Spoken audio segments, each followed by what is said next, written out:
Welcome to The Explainer. Today, we're diving into Martin Seligman's Authentic Happiness.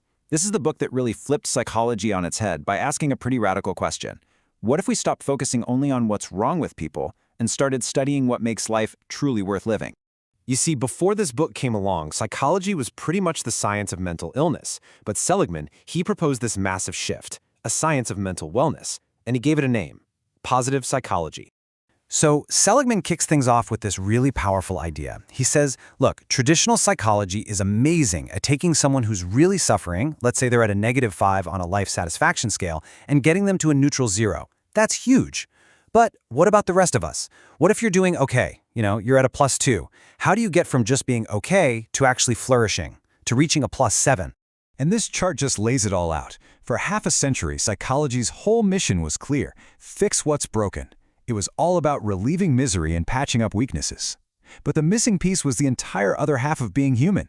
There was no science of mental wellness, no roadmap for building a good life or for nurturing the strengths we already have. Now for Seligman, this wasn't just some academic theory he came up with. It was deeply personal. And it all started with this one incredible moment in his garden, a moment that would pretty much change his life's work forever. So you gotta picture this. Seligman admits he was kind of a grouch, super goal-oriented, always in a hurry. He's in his garden just trying to get the weeding done, totally focused, when his 5-year-old daughter Nikki, who'd been happily singing and dancing, comes over to him. She looks right at him and says this: "Daddy, if I can stop whining, you can stop being such a grouch." And boom! It just hit him like a lightning bolt. In one simple sentence, she pointed out her own area of growth and totally called him out on his own default grumpiness. And that was the epiphany.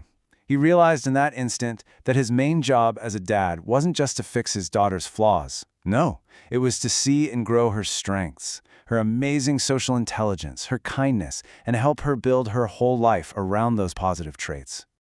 Okay, so does all this focus on positivity actually make a real difference in our lives? Well, let me tell you, the scientific evidence is absolutely wild.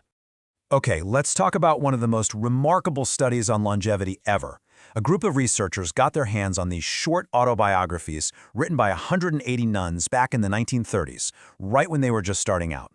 And what they did was comb through these essays, simply coding them for how much positive emotion was expressed. The results were just staggering.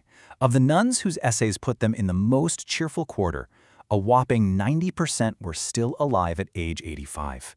Now compare that to the least cheerful group, only 34% made it to that age. It's incredible. Turns out a happier outlook as a young woman predicted a much, much longer life.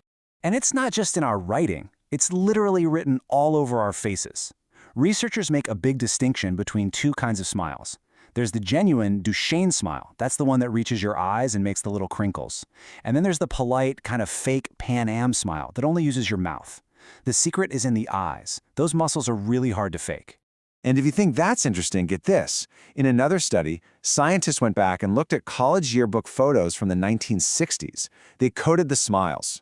30 years down the road, the women who had those genuine Duchenne smiles in that one photo, they were more likely to be married, to stay married, and to just feel better about their lives in general. So why? Why are these positive feelings so incredibly powerful?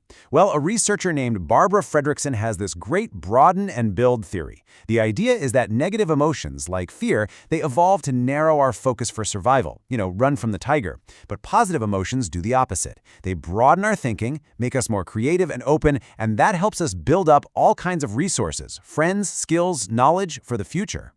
So with all this mind-blowing research piling up, Seligman decided to boil it all down into a simple formula we can use to understand our own happiness.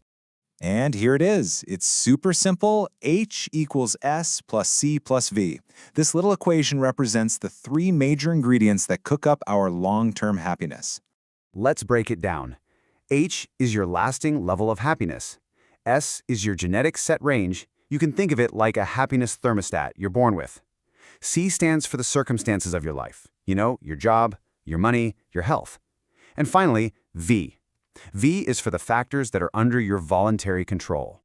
Okay, so let's dig into what really moves the needle on our happiness. And we're going to start with the 2 parts of the formula that are, believe it or not, surprisingly hard to change for good. First up, That S for set range. Studies on twins, identical and fraternal, suggest that about half, 50% of your overall happiness level is just baked into your DNA. We all have this kind of genetic baseline that our mood tends to return to. And then there's this thing called the hedonic treadmill. This is our incredible but sometimes super frustrating human ability to get used to good things really fast. You get that big promotion and it feels amazing for a little while. But then that just becomes the new normal and your happiness level pretty much resets to where it was before. In this treadmill idea, it explains so many findings from happiness research that just seem wrong at first, like how rich people are only a tiny bit happier than poor people once basic needs are met, or how the buzz from that promotion is usually gone in less than 3 months. Even things we think are so important, like being attractive or being in perfect health, have almost no long-term effect on our well-being. We just adapt. So, if a huge chunk of our happiness is genetic and we get used to all the good things that happen to us, are we just stuck? Does that mean we can't really get any happier? Well, no, because that brings us to the most important part of the equation. This is where the real power is. It's all in the V, the factors that are under your voluntary control. This is the part of the formula where you can make a real, lasting difference in your own happiness. So what does that mean? It means our choices. It's about choosing to feel grateful for the past. It's about building optimism for the future. And it's about finding ways to be fully engaged and satisfied with the present moment. This is where we can take our natural strengths, whether that's kindness or curiosity or creativity, and consciously decide to use them every single day. And that brings us to the final, most important question that all of this science leaves us with. It's really a question for you to think about. Knowing that your greatest power to build authentic happiness lies in your voluntary thoughts and actions, what are you going to choose to do today?